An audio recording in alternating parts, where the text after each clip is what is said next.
Hey guys, welcome back. How are you? I hope you all are good and doing well. So, in the last lecture, we used Claude to create, or sorry, to redesign the landing page for us and improve the design of header and footer pages. Okay, now in this lecture, we will ask Claude to implement something for us which is related to backend, and there we will create or we will ask Claude to authenticate our else application by integrating device and creating a user model with some customization. Okay, so let me show you the prompt that I have written.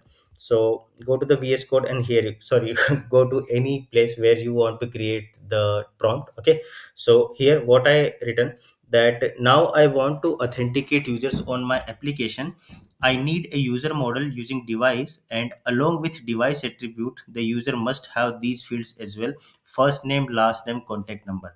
Why I mentioned that along with device attributes, the user must have these fields as well? Because as you already know that whenever we install device in a Rails application to authenticate users, device always comes with its attributes like email, passwords or encrypted password, last sign in it, last sign in out, confirmation sent it, or some device attributes. Okay, but it never comes with first name, last name, or contact number. So we need to add that. You also need to customize the next thing in the prompt, that you also need to customize the device authentication pages using Tailwind CSS, and also customize the sign up page for including the first name, last name, contact number, so that user can save those changes as well. Why these prompts matter?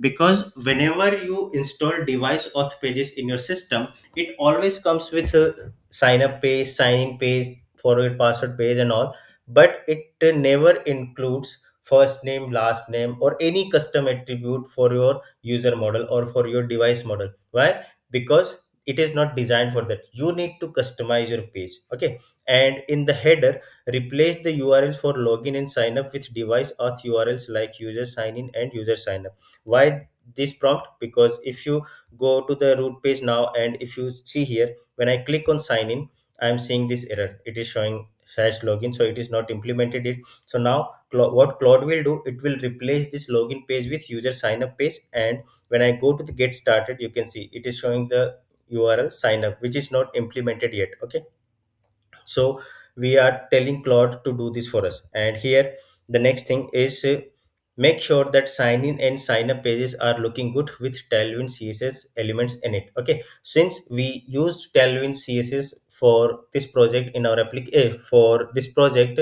so what we need to do, whatever front end we are designing now, or whatever the HTML we are doing now, it must be using the Tailwind CSS. Okay, so this is our prompt is ready. Okay, based upon your requirement and your project, this can be different. Okay, so you need to customize your prompt accordingly. So now just copy this and go to the Claude terminal window, and here we need to paste our prompt. Okay, so the Claude started reading our prompt, and we already gone through that what our prompt is. So now Claude will see this implement is this instruction, and now you can see, let me check the current state of the app before starting. Good, now I will work through this in order. First it will install the device, generate the user model, it runs migration, generate views, then customize everything. So add device to the gem file and install. Okay, so let's uh, approve Claude to do that. So it has added the device gem, and now it is going to run the bundle install. So let it do this. So it has executed the bundle install. Now what it will do, that it will install the device in your project. Okay, so it is using Rails generate device install, and this is the same thing that we manually do. So let's approve this instruction. So it the device has been installed, and it has created the initializer like device.rb and local files. And now the configuration mailer generate the user model and custom columns. Okay, good, mailer URL is already set. Now generate the user model and its migration. Okay, so it will generate Rails generate device user first name, last name, contact number. Okay, so let's approve this command as well. And with this it will create the user model. Okay, now it is going to run the migration.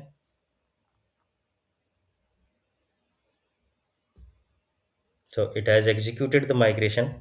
And now what it is going to do, it is going to do rails g device views, because we asked Claude to customize the device authentication pages, and for that we need to install the device views first into our system. So what it is doing, it is now going to install the device views. So it has created that. Now I will customize all the key view files in parallel. So rewrite all device views with Tailwind update, layout flash, update header, config parameters, and so on. So now it is going to write all the customized view and configs in parallel.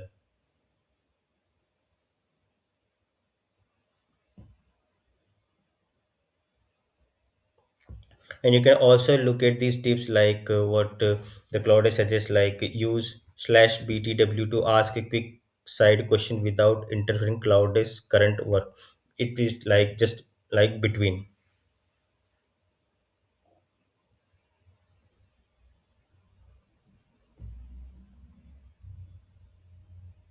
So now I have all files read, writing all customized versions in the parallel. Okay. So it has read files like sessions HTML, login, registration HTML. Okay.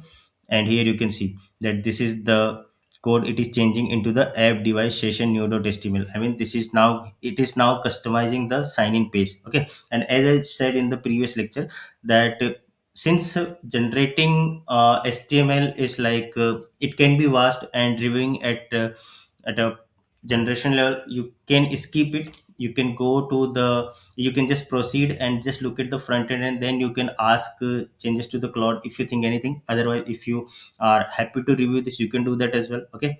So let's proceed it further. And now here what it is doing, that now it is updating the registration.new.html.erb. Okay. Now let's update this as well. So here now it is changing the password new.html.erb, and now it is customizing the error messages. Okay. Now it is going to update the application controller layout flash message and headers in parallel. And why it is making changes into the application controller, because first name, last name, contact number are the custom attributes, additional attributes that device doesn't create by default. And whatever the attributes that device doesn't create by default, we need to make some configuration so that it will accept those attributes on update or new create. Okay. So instead of custom creating a separate user controller or separate user scoped controllers, what it is going to do, it is going to do that in the application controller. Okay. So now you can see before action, configure parameter, configure permitted parameters, and if device controller, so yes, for device controller it will use this. Okay.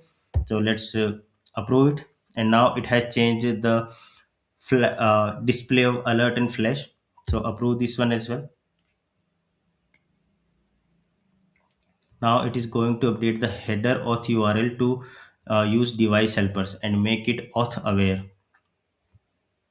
So let's override the header, because it is replacing the dummy sign in and sign up link with the actual device ones. Okay. And now it is going to build the Tailwind CSS. So approve it. Now it has done that. And let's finish its processing, and then we will review what it has done. So here you can see, now rebuild Tailwind to compile all new releases. So yeah, it has deleted, and now everything is in place. Here is full summary of what was done. Device setup, edit device gem and ran the installer, generate user model with all device defaults, database migrated, strong parameters into the, I mean the configure permitted parameters has been supplied to the application controller, and this is the file where it has make change or what it shows. Okay. So just review that, and you can look at the header partial as well. And layout flash messages has been like green for the notice and red for the alert banners. Okay. Now what we need to do, we need to restart our server, because we added a gem which is device, and whenever a gems come, we add a new gem, especially the gems which are comes with the initializers, we need to restart our server. So let's go to the terminal window where server is running, close, shut down the server, and run the bin dev again. And now if you go to the browser, If you refresh the page, you will see the same thing. Okay, because home page is not changed. And when you go to the sign in page, now you can see that it has created the user sign in page, I mean the custom sign in page. And here you can see that it has customized this sign in page with Tailwind CSS. And now if you go to the get started page, you can see that it is the sign up page for user, and it has used Tailwind cards to create these form fields. Okay, and you can see that how it looks like the first name, last name with placeholder, contact number, email, password, and so on. And you can also go to the sign in page. Okay, so this is what we did in this what so basically what we did here, that we asked Claude, or we provided a prompt to Claude, that now I want to integrate sorry, I want to implement the user authentication using device, and this is what I need with custom attributes and so on. And Claude has performed that for us. So our device implementation has been done. Okay, now in the next lecture we will ask Claude to create features for us, like user can create stories. So we will first discuss with Claude that this is what I'm thinking and what should be planned for it, and Claude will suggest for that. Okay, so for now, just to follow this lecture and try to create your own authentication pages using Claude. Okay, and you can see that till this point we haven't tried any single line of code into our project. We are just providing prompts to the Claude, and Claude is doing rest of the work for us. Okay, so just follow this and create sign up and sign in pages. We will meet into the next lecture. Till then, tata, goodbye, take care, stay safe.